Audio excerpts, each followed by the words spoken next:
अनुसूचित जनजाति आयोग के वरिष्ठ सलाहकार प्रकाश उइके अध्यक्षों के साथ किया संवाद।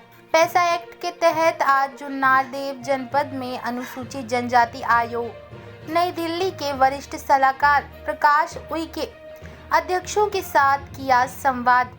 अंतर सिंह आर्य अध्यक्ष राष्ट्रीय अनुसूचित जनजाति आयोग नई दिल्ली के निर्देश पर जनजाति बाहुल्य जिला छिंदवाड़ा के आदिवासी ब्लॉकों में पैसा एक्ट के तहत गठित नवग्राम सभाओं के अध्यक्षों के मध्य राष्ट्रीय अनुसूचित जनजाति आयोग के प्रसार प्रचार के लिए जुन्नार देव जनपद में आज पैसा एक्ट की समिति के अध्यक्षों के साथ संवाद कर पैसा एक्ट के नियमों की जानकारी दी।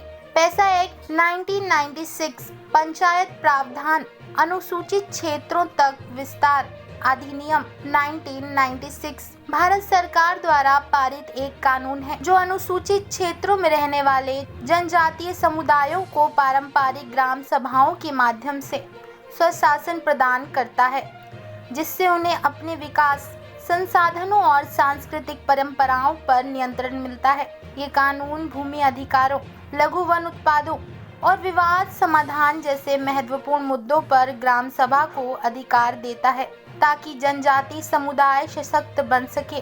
छिंदवाड़ा से स्वराज्य मेल के लिए तौसीफ सिद्दीकी की रिपोर्ट। आज जुन्नार जनपद में बैठक रखी गई थी, किस मुद्दे को लेकर रखी गई थी?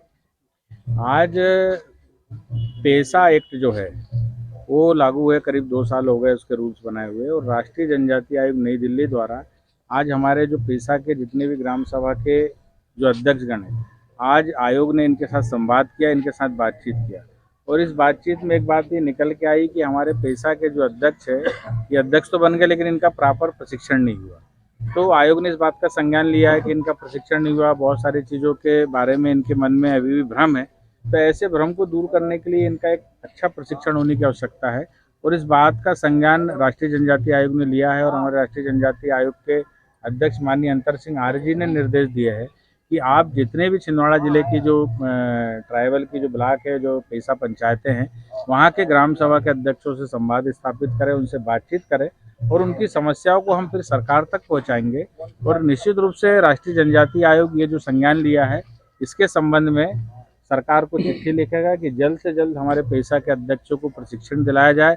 वैसे आज बातचीत करने में लगा कि हमारे जितने भी अध्यक्ष सब एक्टिव है, बहुत सारी जानकारी रखते हैं, लेकिन फिर भी क्या अभी नया ये एक्ट आया है पारंपरिक ग्राम सभा से संबंधित, तो थोड़ा सा मन में सभी लोगों के भ्रम की स्थिति रहती, कन्फ्यूजन की स्थिति रहती। तो ऐसी स्थिति ना बने और पैसा पंचायत बहुत अच्छी तरीके, पैसा ग्राम सभा बहुत अच्छी तरीके से जो है वो हमारे जनजातीय क्षेत्र में कार्य कर सके, और जो जनजातियों को जो उनके अधिकार मिले उन अधिकारों को वो दिला सके, इसके लिए राष्ट्रीय जनजाति आयोग हमेशा प्रतिबद्ध है। हमारे राष्ट्रीय अध्यक्ष जी भी प्रतिबद्ध है, और आज निश्चित रूप से हम ये संज्ञान लेके ये बात दिल्ली में रखेंगे, और मध्य प्रदेश सरकार के प्रमुख सचिव जी को आयोग की ओर से चिट्ठी जाएगी कि शीघ्र अतिशीघ्र हमारे जो अध्यक्ष है उनको जो है वो ट्रेनिंग दी जाए, साथ ही साथ कुछ वित्तीय सहायता भी दी जाए ताकि वो क्षेत्र में काम कर सके और बहुत अच्छे तरीके से काम कर सके। पैसा के जितने रूल्स है, जो नियम है, वो समझ सके। उनको यहाँ पे एक देखने में बात आई कि उनके पास सचिव भी नहीं, ग्राम पंचायत का सचिव भी उसमें काम कर रहा है। तो उनके पास ऐसी भी व्यवस्था होनी चाहिए कि उनका जो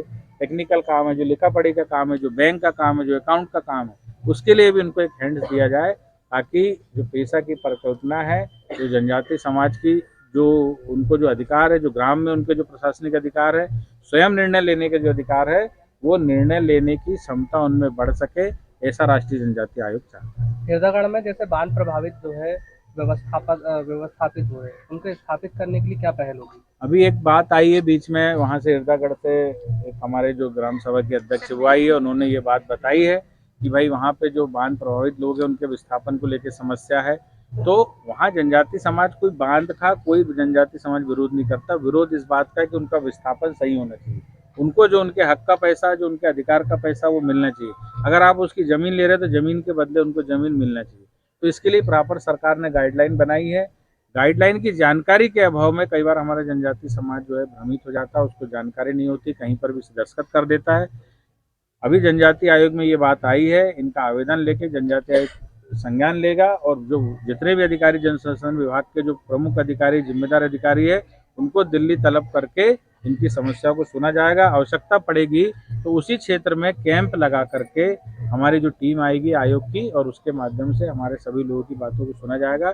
उनके साथ कहीं भी अन्याय जनजातीय आयोग होने नहीं देगा। जैसा कि आरोप है कि उन्हें धमकी दी जाती है, सरकारी काम में बाधा डालने का मुकदमा दायर किया जाता है, उसके लिए क्या होगा? नहीं, अगर गलत तरीके से मुकदमा दायर किया गया है तो आयोग अनुशंसा करेगा कि वो मुकदमा उनका वापस लिया जाए। अभी पूरी विषय पे आयोग की जानकारी नहीं है। आयोग सबसे पहले यहाँ के जिला कलेक्टर को और संबंधित विभाग को चिट्ठी लिख के पूरी यथास्थिति जानकारी लेगा।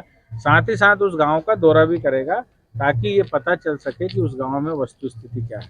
अगर वस्तुस्थिति ऐसी है कि उनके साथ अन्याय हुआ है, गलत तरीके से मामला दर्ज किया है, तो आयोग इसकी अनुशंसा करेगी कि उनके जो मामले हैं वो वापस लिए जाएं।